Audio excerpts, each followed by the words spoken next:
ఆహ్, దేవుడి మీద ప్రమాణం చేసి అంతా నిజమేనని చెప్తానంటూ భగవద్గీత మీదన, హిందువులతో బైబిల్ మీదన, ఆహ్, క్రైస్తవులతో ఖురాన్ మీదన, ముస్లిములతో ప్రమాణాలు చేస్తే ఎట్లుంటదో అట్లాగా ఇప్పుడు మతాన్ని లాక్కొచ్చాడు యుద్ధ విరమణకి ట్రంప్.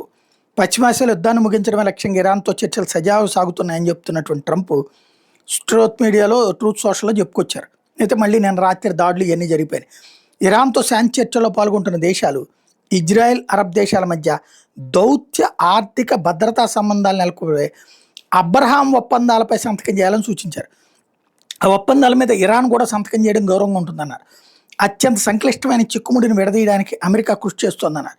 చర్చల్లో పాల్గొంటున్న దేశాలు ఏకకాలంలో అబ్రహాం ఒప్పందాలపై సంతకం చేయడం తప్పనిసరి కావాలని ఆకాంక్షించారు.